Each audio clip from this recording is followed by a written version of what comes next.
Salut à toi et bienvenue dans cette nouvelle vidéo, la première d'une longue série qui sera consacrée au langage C. Si tu débutes dans la programmation et que tu veux découvrir ce langage, eh bien tu es au bon endroit.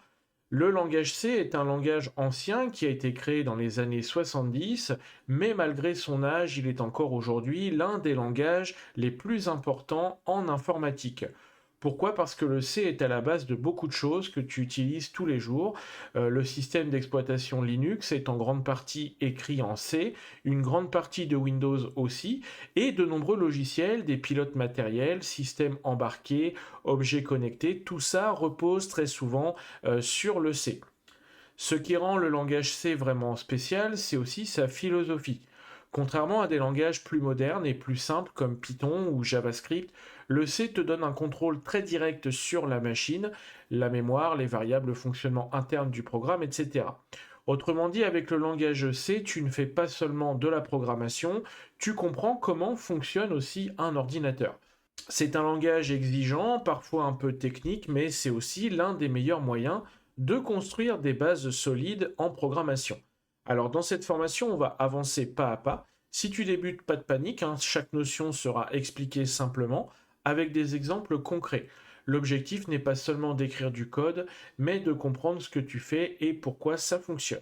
Certains recommandent de ne pas forcément débuter la programmation avec un langage comme le langage C, donc tu peux éventuellement te tourner vers un autre langage comme Python si tu as des difficultés, mais néanmoins, moi j'ai appris la programmation en débutant avec le langage C et je trouve que c'est très instructif puisque ça permet vraiment de bien comprendre ce qui se passe sous le capot de la machine. N'hésite pas à t'abonner à la chaîne et à mettre un pouce bleu sur la vidéo si cela te plaît et d'activer la petite cloche pour être tenu informé des nouvelles vidéos.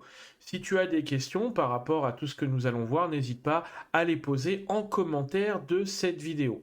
Alors pour ma part, j'utilise Linux et non pas Windows, mais ce sera à peu près la même chose. Il y aura quelques petites nuances, mais je vais te présenter les deux techniques. Donc pour pouvoir faire de la programmation avec le langage C, il va te falloir deux outils. Le premier, c'est un éditeur de code. Donc pour ma part, j'utilise Visual Studio Code. Donc pour ma part, je suis sur Linux et il y a déjà un compilateur installé par défaut qui est le compilateur GCC.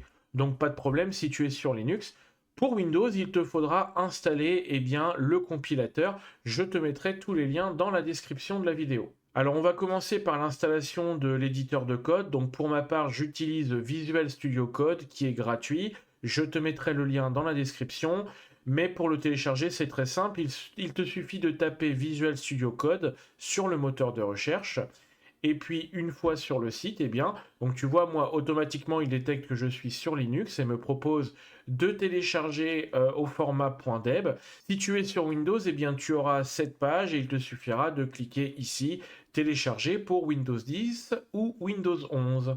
Une fois que Visual Studio Code est installé, tu peux double-cliquer dessus pour l'ouvrir. Et la première chose à faire, que je te recommande de faire, c'est de télécharger l'extension ici, French Language Pack for Visual Studio Code. Donc il te suffit de taper French ici. Et là, tu auras le bouton installé. Donc moi, c'est déjà fait. Tu l'installes. Normalement, il va te demander de redémarrer et ça te permet d'avoir ton éditeur de code en français. Ensuite, il te suffira d'ouvrir un dossier projet. Donc moi, par exemple, ici, sur mon bureau, j'ai créé un dossier programmation.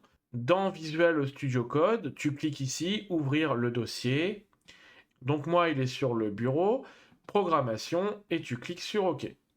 À la question faites-vous confiance aux auteurs des fichiers de ce dossier, il suffit de cocher faire confiance à tous les auteurs des fichiers de ce dossier et de cliquer ici sur oui, je fais confiance aux auteurs. Si tu es sur Windows, tu devras en plus installer, donc comme je te l'ai dit, un compilateur. Je te recommande le compilateur MinGW. Tu as juste à le télécharger et à l'installer pour pouvoir compiler tes fichiers projets en langage C. Maintenant que nous avons tous les outils à notre disposition, nous allons pouvoir créer notre premier programme en langage C.